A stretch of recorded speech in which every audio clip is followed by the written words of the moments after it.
Hello students, हम कर रहे हैं class seventh mid term exam 2024-25 का इंग्लिश का पेपर है। क्लास सेवन मॉर्निंग शिफ्ट का ये जो पेपर है 60 मार्क्स का आपका पेपर आया हुआ है।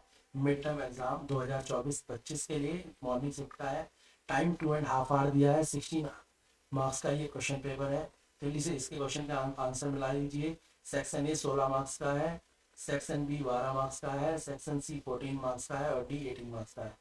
चलिए सेक्शन ए में देखिए। सेक्शन ए में आपको पैसेज दे रखा है। पैसेज आपने पढ़ लिया होगा। When it come to maths Patrick was out of the luck, what are the time table, the elf shrink, we elf never need that, and addition and subtraction and division and fraction. Here sit down besides me, you simply must guide me. Alvin knew nothing of human history, to them it's mystery। तो यहाँ पर ये आपने passage पढ़ लिया है। इस passage के आंसर फटाफट मैच करिए। तो फर्स्ट वाला है, what was the Patrick issue with maths. तो पैट्रिक का मैथ्स के साथ क्या इशू था? तो ही वाज, जो पैट्रिक का मैथ्स के साथ इशू था वो क्या था? He was out of luck. तो पैट्रिक का जो मैथ्स के साथ इशू था वो क्या था? वो था he was out of luck. तो इसका आंसर होगा कि Patrick was out of luck. तो आंसर होगा डी। और ये यहाँ लिखा हुआ है आपका, Patrick was out of luck लिखा है ना। When he came to maths Patrick was out of luck. तो फर्स्ट वाले का आंसर है आपका ऑप्शन डी। क्लियर हो गया बच्चों? सेकंड क्वेश्चन देखेंगे। सेकंड वाले का ऑप्शन है, elf said we never needed that, what was that thing. तो एल्फ ने कहा we never needed that, what was that thing. तो व्हाट वाज दैट थिंग, तो ये क्या है आपका ऑप्शन सी है, टाइम टेबल। तो यहाँ पर क्या है, देखो व्हाट वाज, तो यहाँ पे क्या व्हाट आर, टाइम टेबल। तो इसका आंसर क्या है? Option C, time table. Clear हो गया? समझ आ गया बच्चों आपको? तो elf said we never needed that, what was that thing. तो वो दैट थिंग क्या थी? दैट थिंग क्या थी? टाइम टेबल था। क्लियर हो गया? नेक्स्ट देखेंगे। नेक्स्ट आपका क्वेश्चन है, नेक्स्ट है बेटा आपका जो option, who needed to guide elf. Guide को जो था उस एल्फ का, कौन किन की जरूरत थी? Who need to guide elf, guide elf की किनको जरूरत थी? तो इसका ऑप्शन है ऑप्शन बी, पैट्रिक को जरूरत थी गाइड एल्फ की। देखो ये आंसर आपका यहाँ पर ये पैसे में ही है। तो गाइड एल्फ की जरूरत किसको थी? गाइड एल्फ की, ठीक है लिखा है ना, देखो यहाँ पे देखो। तो पैट्रिक को जरूरत थी। तो किसकी जरूरत थी? पैट्रिक को। देखो यहीं पे लिखा हुआ है क्वेश्चन में, ये guide elf think who elf never said it, edit that subsection and division that beside the simply elf no nothing university then history। Clear है? तो इसका आंसर आ जाएगा ऑप्शन, पैट्रिक आंसर है। Who needed to guide elf, answer होगा option B. Next है आपका, elf known dash about history. तो एल्फ क्या जानता था हिस्ट्री के बारे में? तो इसका आंसर आपका ऑप्शन सी, नथिंग। जो एल्फ था वो हिस्ट्री के बारे में, ह्यूमन हिस्ट्री के बारे में कुछ भी नहीं जानता था। आंसर होगा सी, आंसर सी है क्या? नथिंग। नेक्स्ट है, what is self, what is elf attitude. तो एल्फ का एटीट्यूड कैसा था? क्वेश्चन में पूछा गया एल्फ का एटीट्यूड कैसा था। तो एल्फ का एटीट्यूड कैसा था? कंफ्यूज था। एल्फ एल्फ हमेशा क्या रहता था? कंफ्यूज रहता था। तो इसका आंसर है ऑप्शन बी। तो एल्फ का एटीट्यूड कैसा एटीट्यूड था? मतलब उसका व्यवहार, एटीट्यूड का मतलब होता है व्यवहार। चलो ठीक है, मतलब लोगों के साथ वो कैसे रहता था? तो कंफ्यूज रहता था। क्लियर है? नेक्स्ट है जो आपका सेकंड पैसेज है, Mahendra Singh Dhoni is a famous cricketer, he was the captain of Indian cricket team. Dhoni is known for his excellent wicket keeping skill. He also hard hitting batsman. Dhoni led India to win many matches and tournaments. He is considered one of the greatest cricketer of all times। ठीक है, अब इसके question देख लो। पहला question है, who is Mahendra Singh Dhoni. तो महेंद्र सिंह धोनी कौन है? महेंद्र सिंह धोनी एक फेमस क्रिकेटर है। तो हमने अभी पढ़ा था ना, महेंद्र सिंह धोनी क्या है? एक फेमस क्रिकेटर। तो इसका आंसर, फर्स्ट का आंसर कहाँ है मेरा? बी, फेमस क्रिकेटर है। क्लियर हो गया आपका आंसर बेटा? सेकंड आंसर, सेकंड में क्या पूछा? सेकंड क्वेश्चन क्या पूछा है इसमें? सेकंड पैसेज में क्या पूछा है? सेकंड में पूछा है, what was Dhoni role in Indian cricket team. तो धोनी इंडियन क्रिकेट टीम क्या में क्या था? तो देखो, तो धोनी इंडियन क्रिकेट टीम में क्या था? कैप्टन था। ये तो वैसे भी हमें पता है धोनी क्या था, इंडियन क्रिकेट टीम में कैप्टन था। पर यहाँ पे लिखा भी हुआ है कि वो क्या है? Captain of Indian team. तो ही किसके लिए बोला गया है? ही बोला गया धोनी के लिए। ही किसके लिए बोला है बेटा? ये ही बोला है धोनी के लिए। तो धोनी क्या था? तो लिखा है ना, ही वॉज द कैप्टन। तो धोनी क्या था? कैप्टन था। ठीक है, आंसर समझ आ गया। तीसरा, what is Dhoni known for beside the hard hitting batsman. Batsman के अलावा धोनी और किस चीज के लिए जाना था? धोनी एक एक्सीलेंट विकेट कीपर भी था। तो किस चीज के लिए जाना जाता था? वो विकेट कीपिंग के लिए भी जाना जाता था। Dhoni is also known as, किस लिए जाना जाता था? एक्सीलेंट विकेट कीपिंग, ये आंसर। तो धोनी किस लिए जाना जाता था? यहाँ लिखा है ना कि, लिखा है ना बेटा आपके क्वेश्चन में, लिखा है ना, देखो ये क्वेश्चन में लिखा है Dhoni known for besides hard hitting batsman. Batsman के अलावा किस लिए जाना जाता था? तो एक्सीलेंट विकेट कीपिंग के लिए भी जाना जाता था। तो इसका आंसर क्या होगा? Option B, excellent wicket keeping. समझ आ गया? नेक्स्ट है, what is Dhoni batting style? Dhoni का बैटिंग का स्टाइल कैसा था? तो मतलब धोनी किस तरीके से क्रिकेट खेलता था? तो धोनी का बैटिंग स्टाइल था हार्ड हिटिंग। धोनी का बैटिंग स्टाइल कैसा था? हार्ड हिटिंग बैटिंग स्टाइल था। वो बड़ा हार्ड हिटिंग बैटिंग स्टाइल करता था। ये देखो लिखा हुआ है यहाँ पैसे में। तो क्या लिखा है? ये लिखा है ना, he is also a hard hitting batsman. तो कैसा था भाई? हार्ड हिटिंग बैट्समैन था। देखो पैसे में लिखा हुआ है, तो यही इसका आंसर है। तो आंसर क्या हो जाएगा? Hard hitting. नेक्स्ट है, what did Dhoni lead India to achieve? Dhoni ने इंडिया के लिए क्या अचीव किया? तो इसका आंसर है win many matches and tournament. यहाँ पर शुरू में लिखा हुआ है धोनी ने बहुत सारे मैचेस लिखा ना, Dhoni led India to win many matches and tournament. तो धोनी ने क्या करा? कई मैचेस और टूर्नामेंट इंडिया के लिए जीते। तो सारे आंसर आपके इस पैसेज में ही है, आपको मैंने सारे आंसर भी पैसेज से ढूंढ के दे दिए। नेक्स्ट है आपके पास क्या है? Option B. जो ऑप्शन बी है आपका राइटिंग सेक्शन है, इसमें एक पैराग्राफ लिखना है। One of the following topic win hits, ठीक है। और पैराग्राफ किसके ऊपर? I love my pet dog पे है। और दूसरा पैराग्राफ आपको किसके ऊपर लिखने को बोला? दूसरा क्या पैराग्राफ बोला? My favourite corner in my school, ठीक है। तो हम जो पैराग्राफ लिखेंगे वो किस पे लिखेंगे? हम पैराग्राफ लिखेंगे माई फेवरेट पेट पे। हम किस पे पैराग्राफ लिख देंगे? माई फेवरेट पेट पे पैराग्राफ लिखते हैं। देखिए पैराग्राफ कैसे लिखेंगे। हमारा पैराग्राफ जो है वो है आई लव माई पेट। हम आई लव माई पेट पे पैराग्राफ लिखेंगे। तो हम लोग पैराग्राफ ऐसे लिखेंगे, I love my pet dog more than the word and express. मैं अपने डॉग से बहुत प्यार करता हूँ, इतना मैं लिख भी नहीं सकता। Every day she feels my life with Joy and compensation companionship. वो मेरी लाइफ में खुशियां भर देता है, वो मेरा दोस्त है। Her play every energy and wagging tail greet me at the door. वो मुझे हमेशा जब मैं आता हूँ तो मेरे को ग्रीट करता है। No matter how long I have been, कितने समय हम एक साथ रहे ये कोई मैटर नहीं है, मगर मेरा डॉग मुझे बहुत प्यार करता है। Her loyalty and affection are unmatched. वो बहुत ईमानदार है, उसकी लॉयल्टी अनमैच है। Always staying by my side, वो हमेशा मेरा फेवर लेता है। Through the good and bad time, अच्छे और बुरे में हमेशा मेरा पेट मेरे साथ रहता है। Whether we are playing fetch in a yard or curled on a couch, चाहे हम बेड में खेले चाहे पार्क में खेले, वो हमेशा मेरे साथ रहता है। She has a way of sensing my mood, वो पहचान जाती है कि मेरा मूड कैसा है। ये पेट डॉग यानी जो है लेडी डॉग के बारे में बात चल रही है। And lifting my spirit, her unconditional love, वो मुझे बहुत प्यार करते हैं। My dog is more than just a pet, वो मेरे लिए एक पेट से ज़्यादा अच्छा है। She is my true friend, वो मेरी पक्की दोस्त है। A constant source of happiness, मैं उसके साथ हमेशा खुश रहता हूँ। और my pet dog is a part of my life. इस तरीके से आप क्या करेंगे? आप पेट डॉग के ऊपर पैराग्राफ लिख सकते हैं, जिससे आपको पूरे नंबर मिलेंगे। 60 to 80 वर्ड्स का पैराग्राफ है, ये मैंने 80 वर्ड्स में पैराग्राफ लिखा है। नेक्स्ट क्वेश्चन करेंगे। नेक्स्ट है section C. Section C grammar का है, इसमें फिलअप वन में फर्स्ट है the cat dash sleeping on the bed. तो इसका आंसर है the cat dash sleeping on the bed. तो द कैट, कैट सिंगुलर है तो आंसर आ जाएगा द कैट इज, आंसर होगा the cat is sleeping on the bed. Cat bed पे सो रही है, तो कैट बेड पर ऑन यानी बेड पर सो रही है, तो इज आएगा। पहले वाले का आंसर होगा इज। सेकंड है I dash doing my exam right now, मैं एग्जाम कर रहा हूँ राइट नाउ, तो इसका ऑप्शन होगा I am doing my exam right now. तो मेरा एग्जाम अभी चल रहा है, यानी प्रेजेंट कंटिन्यूअस टेंस है। ये कौन सा टेंस है? प्रेजेंट कंटिन्यूअस है। डूइंग सब्जेक्ट प्लस वर्ब की first, subject plus is am are plus verb की फर्स्ट फॉर्म। और तो ये होगा I am doing my exam right now.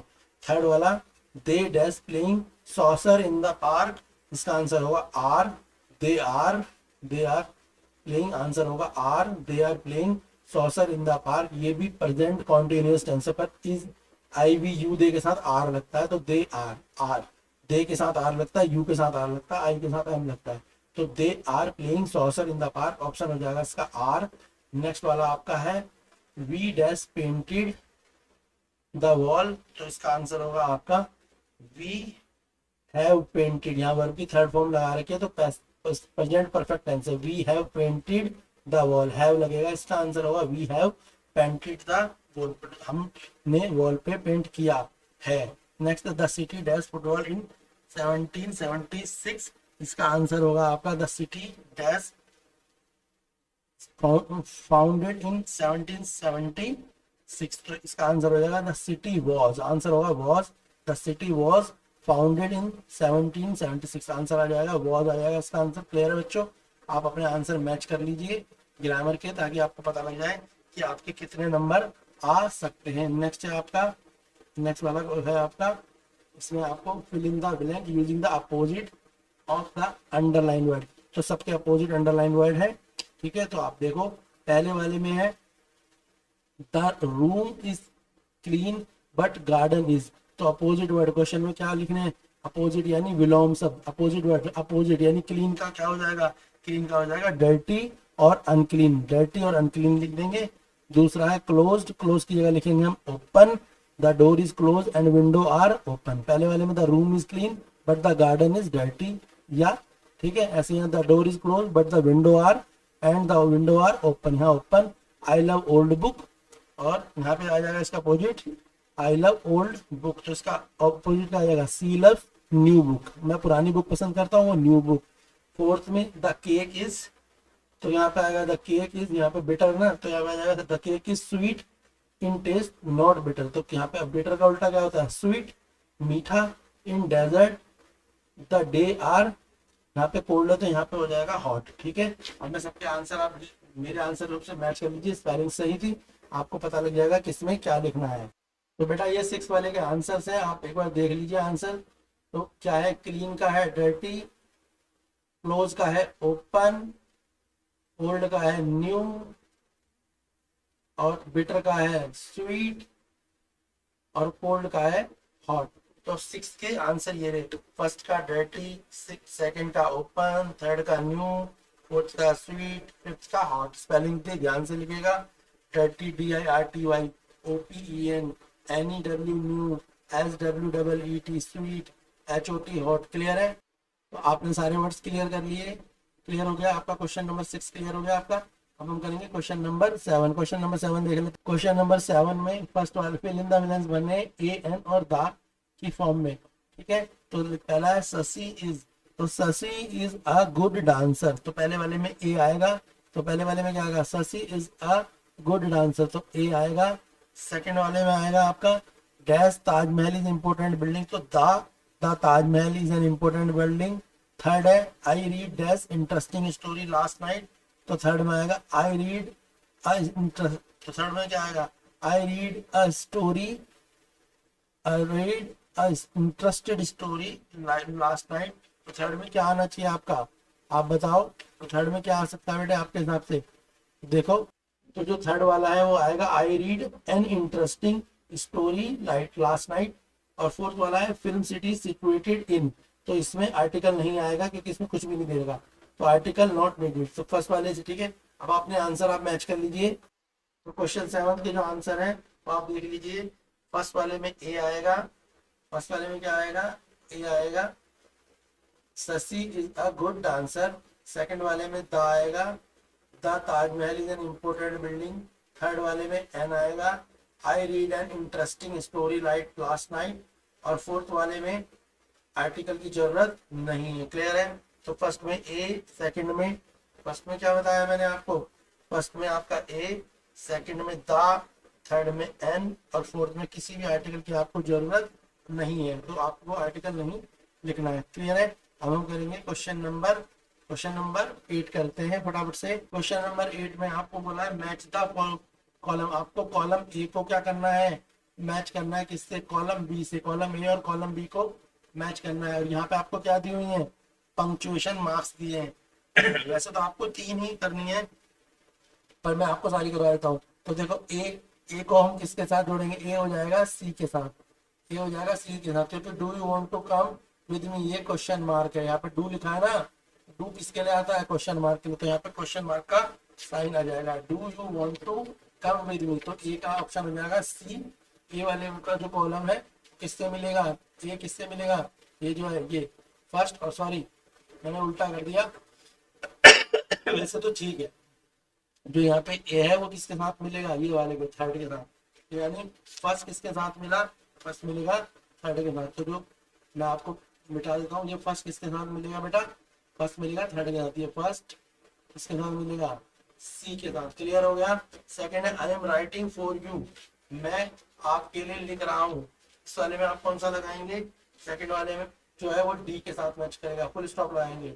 Second वाला किसके साथ जाएगा, डी के साथ, फुल स्टॉप। थर्ड है my sister like dancing singing and sketching, third वाला आपका जो है उसमें लगेगा कॉमा, तो ए के साथ जाएगा। थर्ड वाला किसके साथ जाएगा, ए के साथ। फोर्थ है ऑल द बेस्ट, और जो फोर्थ वाला है वो किससे मैच करेगा, फिर वो मैच करेगा डी से। क्लियर हो गया आपको। तो फर्स्ट वाला किससे, सी से, सेकंड वाला किससे, डी से, थर्ड वाला ए से, और फोर्थ वाला डी से। क्लियर हो गई आपकी पंक्चुएशन, क्लियर हो गई। अब हम नेक्स्ट क्वेश्चन करेंगे। नेक्स्ट है हमारे पास सेक्शन डी, सेक्शन डी की आरटीसी देख लेते हैं। चलिए फटाफट से सेक्शन डी की आरटीसी कर लेते हैं, आरटीसी देख लेते हैं। आरटीसी में पूछा हुआ है पहले वेयर डिड हरमित लिव, तो हरमित कहाँ रहता, where did the hermit live, hermit कहाँ रहता था, तो hermit live in the wood which he never left, तो हरमित कहाँ रहता था, तो हरमित यहाँ लिख दो answer, Harmeet live in a would, यहाँ पे लिख देना आंसर आपको, ठीक है। विच ही नेवर लेफ्ट, यहाँ तक इसका आंसर है। तो हरमित कहाँ रहता था, हरमित रहता था, ठीक है, वुड में, और जिसे छोड़ना नहीं चाहता था। ही सॉ नो वन, ठीक है। इसके आगे king choose to wear ordinary cloth to look like, जो किंग था उसने अपने लिए ऑर्डिनरी क्लोथ चूज करे कि वो, तो किंग उससे कैसा लगता है, तो आंसर है इसका सिंपल पीपल। तो king choose to wear ordinary cloth to look like simple person, तो इसका आंसर क्या हो जाएगा, सिंपल पर्सन, ये आंसर है इसका, सिंपल पर्सन। पहले वाले का आंसर क्या है, Harmeet live in a would which he never left. तीसरा है how many question the king was seeking the answer, कि कितने क्वेश्चनों का आंसर किंग जानना चाहता था, इसका आंसर है 3। तो कितना आंसर जानना चाह रहा था, वो 3 आंसर जानना चाहता था। क्लियर है यहाँ तक बेटा, ठीक है। वीडियोस को लाइक करें, शेयर करें, और अपने फ्रेंड्स के साथ शेयर करें ताकि उनकी भी हेल्प हो सके। बाकी कंप्लीट सॉल्यूशन के लिए इसकी दूसरी वीडियोस देखें, जो इसकी दूसरी वीडियोस भी आएगी। आपको मैथ्स की, हिंदी की, साइंस की और एसएसटी की भी कंप्लीट वीडियोस और सारे क्वेश्चन पेपर चैनल की प्लेलिस्ट में मिलेंगे। आप चैनल पे जाके देख सकते हैं ताकि आप एग्जाम में अच्छे नंबर ला पाए। हमारी जो कोशिश है वो कोशिश है हर बच्चा बिना ट्यूशन के बहुत अच्छा रिजल्ट ला पाए। वीडियोस को लाइक करें, शेयर करें, कोई भी बच्चे को ट्यूशन की जरूरत ना पड़े, बिना ट्यूशन के बच्चा अच्छा रिजल्ट लाए, यही हमारी कोशिश है। तो वीडियोस को शेयर करें, अपने दोस्तों के साथ लाइक करें, कम से कम 1000 लाइक करें वीडियो को, ताकि आपके लिए और सब्जेक्टों की वीडियोस भी बनाई जा सके।